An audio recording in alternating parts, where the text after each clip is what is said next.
Welcome to our channel. आज हम लोग बीपीएससी के पैटर्न और हम लोग आगे क्या पढ़ने वाले हैं उसके बारे में बात करेंगे। बीपीएससी के पहले एग्ज़ाम के पैटर्न के बारे में देख लेते हैं, कैसे कैसे क्या होता है और इसे कैसे तैयारी करना चाहिए। कुछ टिप्स है उसको देख लेते हैं। तो सबसे पहले सबको पता है कि बीपीएससी में जो होता है वो 3 स्टेज में पेपर होता है। एक प्री होता है, एक मेंस होता है और एक इंटरव्यू होता है। तो प्री में अगर देखते हैं तो प्री में 2 घंटे का पेपर होता है, 150 क्वेश्चन होता है और 150 मार्क्स का होता है। अभी तक यही चल रहा है, 67 तक यही हुआ है, ठीक ना। न्यूज आ रहा है कि 68 में कुछ चेंजिंग आ जाएगा, तो जब आएगा तो हम लोग उसको देख लेंगे। उसमें हो सकता है कि जो 50 क्वेश्चन है वो 2 मार्क्स का हो जाए और कुछ जो क्वेश्चन है वो नेगेटिव मार्क्स का भी रहे, या हो सकता है सभी क्वेश्चन नेगेटिव मार्क का है। मतलब कुछ कहने का मतलब स्टार वाला क्वेश्चन आएंगे जो स्पेशल होंगे वो 2 मार्क्स का होंगे, ठीक है। अभी तो जो पेपर आ रहा है उसमें क्या है, मैथ का 10 मार्क्स का आता था, साइंस का 30 मार्क्स का, करंट का 30 से 40 और हिस्ट्री भी 30 से 40, जियोग्राफी और पॉलिटी इकोनॉमिक्स ही 10 के आसपास में रहते हैं, ठीक है। बिहार स्पेशल में भी ठीक ठाक कुछ लेता है।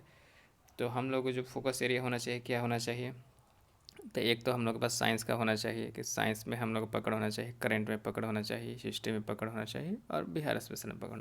अगर इसको ठीक ठाक पकड़ कर लेते हैं तो 110 या 115 मार्क्स का यही हो जाता है, ठीक है। तो इस हिसाब से बाकी थोड़ा थोड़ा भी आगे रहेगा। मतलब कहने का मतलब ये नहीं कि सिर्फ इसी को तैयारी करना, तैयारी तो सबका करना होता है, लेकिन इसको बेस्ट करके रखिए ताकि जहाँ से अधिकतर पोर्शन में क्वेश्चन आता है उसको आप हैंडल कर सकें। तो इस तरह से करना होता है। बाकी हम लोग देखेंगे कि आगे क्या क्या करना है। अब इसके बाद जब प्री हो जाता है तो उसके बाद मेंस का बारी आता है। तो मेंस में क्या होता है, तो मेंस में 4 पेपर होते हैं, जिसमें पहला पेपर हिंदी का होता है, ये 100 मार्क्स का होता है और इसमें सिर्फ पास मार्क्स लाना होता है। इसमें भी देखा जाता है एक निबंध होता है, व्याकरण होता है, संक्षेपण होता है, वाक्य विन्यास होता है। ऐसे तो आसानी से आप लिख लेते हैं, कोई भी लिख लेता है, तो इसमें किसी को इशू नहीं होता, सब लोग पास हो जाते हैं। दूसरा पेपर जो होता है GS1 का होता है, ये पेपर आसान होता है क्योंकि इसमें क्या होता है कि 300 मार्क्स का होगा। इस देखिए चारों पेपर 3-3 घंटे का होता है। ये 100 मार्क्स का है, बाकी 3-300 मेरिट बनेगा GS1 GS2 और ऑप्शनल पे यही मेरिट बनता है और इंटरव्यू का भी ऐड होता है, ठीक है। तो हम लोग को फोकस करिए GS1 GS2 मतलब ये नहीं ऑप्शनल पे होना चाहिए, ठीक है। GS1 में अगर देखा जाए तो ये जो सेक्शन है सबको पता होता है, इसमें क्वेश्चन पैटर्न फिक्स रहता है कि यहीं से क्वेश्चन आएंगे। और जैसे मान लीजिए कि 67 हो सकता है कि मौर्य कला के बारे में है, तो मौर्य कला क्योंकि 66 में पटना कला आ चुका है, तो 67 में अब कौन बचा, मौर्य कला और पाल कला भी 65 में आ चुका है, तो इस बार चांस मौर्य कला के बारे में है। तो मौर्य कला को अच्छा से तैयार कर लीजिए या तीनों कला को अच्छा से तैयार कर लीजिए, तो कुछ ना कुछ आ जाता है, ठीक है। तैयार तो सबको करना होता है, लेकिन मौर्य कला को सबसे अच्छा कर लीजिए, ठीक है। इसके बाद करेंट होता है, करेंट में कुछ करेंट नेशनल और इंटरनेशनल भी होते हैं, IR कर सकते हैं इसमें। और DI, ये DI सबसे इंटरेस्टिंग है क्योंकि अगर आपको अच्छा रैंक लाना है तो DI भी पकड़ होना चाहिए, 72 मार्क्स का होता है, तो इस पर ध्यान जरूर रखना है। फिर GS2 में पॉलिटी होता है, इकोनॉमिक्स होता है, इकोनॉमिक्स के साथ जियोग्राफी भी रहता है और साइंस टेक भी रहता है। तो ये तो हैंडल हो जाता है फर्स्ट सेक्शन, लेकिन इन दोनों में होता है, तो इसको भी फोकस करके रखना चाहिए सभी को। इसके बाद ऑप्शनल, तो अपने अपने इंटरेस्ट का जो ऑप्शनल होता है तो उसको कर लेना होता है। ऑप्शनल पे मजबूती रहना चाहिए। ये आपको ना प्री के साथ ही ऑप्शनल का तैयारी कर देना शुरू कर देना चाहिए अगर आपको सिलेक्शन चाहिए, नहीं तो सिर्फ प्री निकाल के क्या फ़ायदा है। फिर ऑप्शनल में आप बार बार और जी मतलब कि आप मेंस में बार बार आप पीछे रहते रहिएगा, तो उससे कोई बेनिफिट नहीं होता है। हमको तैयारी ऐसा करना चाहिए कि पूरा फाइनल और हम लोग के हाथ में नौकरी होना चाहिए, सिलेक्शन हाथ में होना चाहिए। जब तक सिलेक्शन नहीं होता तब तो हम लोग को एकदम पूरा डट के सामना करना चाहिए। अब देखते हैं प्री का, तो प्री में कैसे करना चाहिए, हम लोग प्लान क्या होना चाहिए। तो प्री पे तो focus area modern, science, current और एक बिहार स्पेशल होना चाहिए, ये हमारा फोकस एरिया होना चाहिए। लेकिन और भी देखना चाहिए, हमारा फोकस एरिया है। अब इसको देखेंगे कैसे, तो एक तो हम प्रीवियस ईयर क्वेश्चन हमारे पास रहना चाहिए, इसको हमेशा दिन रात देखते रहना चाहिए। मतलब एक तरफ से होता है हम लोग का बाइबिल या गीता या जो भी है हमारा, ये प्रीवियस ईयर क्वेश्चन को देना चाहिए। ये जो हमारा बुक है इस पर सबसे खास इंपॉर्टेंस देना चाहिए। इसको अगर देखते रहिएगा तो आपको पैटर्न समझ में आता रहेगा। फिर कोई भी चीज़ पढ़िएगा तो आपको पता चलेगा इस टाइप का क्वेश्चन पूछा जाएगा। और बाकी सब्जेक्ट को आप घटना चक्र से देख सकते हैं। घटना चक्र में प्रीवियस ईयर क्वेश्चन रहता है, कुछ थ्योरी भी रहता है, उसी में से क्वेश्चन आ जाता है। अब आगे होता है मेंस का बारी। प्री जब में अगर मान लीजिए अब प्री में हमारा टारगेट कितना होना चाहिए, तो प्री का टारगेट होना चाहिए 110 या 115 के आसपास, क्योंकि पिछला बार भी 66 में कट ऑफ गया था, 108 गया था, तो इस बार भी उतना ही रहेगा या उसी के आसपास में रहेगा, ठीक है।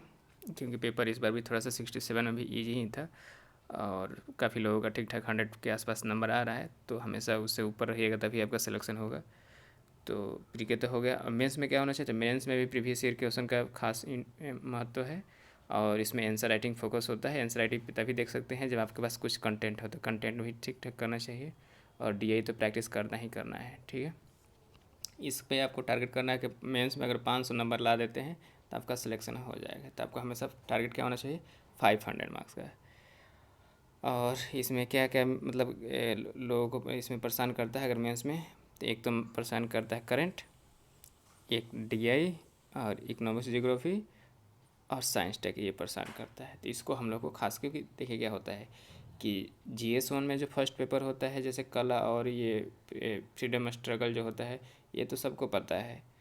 और फिर उसके बाद सेकंड सेक्शन करंट होता है, थर्ड सेक्शन डीआई होता है। और पॉलिटी तो सबको पता है कि यहीं आएगा, फंडामेंटल राइट, डीपीएसपी, प्रस्तावना, फिर राष्ट्रपति, गवर्नर, ये सब आते रहता है, रिपीट होकर उसी में थोड़ा सा मॉडिफाई करके तो हो जाता है। लेकिन इकोनॉमिक्स जियोग्राफी भी आसान होता है, लेकिन इसमें थोड़ा सा क्या होता है कि बाकी सब्जेक्ट पर ध्यान देने के चक्कर में ये थोड़ा सा पीछे हो जाता है, इसलिए इधर भी नंबर कम आ जाता है।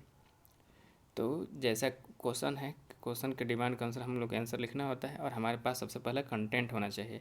तो कंटेंट पे वर्क करना चाहिए जो पहली बार तैयारी कर रहे हैं। इसके बाद इंटरव्यू, तो जब मेंस का तैयारी करिएगा धीरे धीरे आपको आइडिया लग ही जाएगा इंटरव्यू के कैसे होगा। तो अपना पर्सनालिटी पे वर्क करिए, अपना इंट्रोडक्शन देते रहिए और जब भी कुछ भी बात रखना है तो आपको दोनों उसके जैसे होता है ना, एक सिक्के के दो पहलू होते हैं, तो उस पर ध्यान देते रहना होता है, ठीक है। अब हम लोग इस चैनल के माध्यम से क्या करेंगे, तो हम लोग का खास फोकस रहेगा बीपीएससी पे, ठीक है। बी तो हम लोग क्या करेंगे, तो एक डीआई प्रैक्टिस करते रहेंगे रेगुलर टाइम पे, ताकि आपको मतलब कि एग्ज़ाम के आते आते आपको डीआई आपके पास होना चाहिए। फिर हम जीएस का क्वेश्चन आंसर भी करेंगे और कुछ कुछ मटेरियल भी हम लोग यहाँ से पीडीएफ के फॉर्म में प्रोवाइड करते रहेंगे, ठीक है। और हम लोग अब PSI ऑप्शनल पर भी वर्क करेंगे, ठीक है, क्योंकि हम लोग खुद का PSI ऑप्शनल है, तो इसीलिए हम लोग इस पर ज़्यादा वर्क करेंगे। इसका क्वेश्चन आंसर भी करेंगे और इसका मटेरियल भी सब कुछ हम लोग फ्री ऑफ कॉस्ट प्रोवाइड करते रहेंगे। अब ये तो हुआ मेंस के लिए, ये मेंस का है। अब हम लोग प्री पे क्या करेंगे, प्री में क्या हेल्प कर सकते हैं, तो प्री में हम लोग कुछ मटेरियल देंगे और कुछ क्वेश्चन आंसर के फॉर्मेट में देंगे, तो यही सब हम लोग काम करने वाले हैं। तो ठीक है, थैंक यू। फिर मिलेंगे हम लोग अगले वीडियो में। तब तक से आप लोग मन लगा के पढ़िए और जब तक से सिलेक्शन नहीं होता है तब तक से मेहनत करते रहिए और कोशिश करिए कि अगला एग्ज़ाम में आपका सिलेक्शन हो जाए। Thank you very much.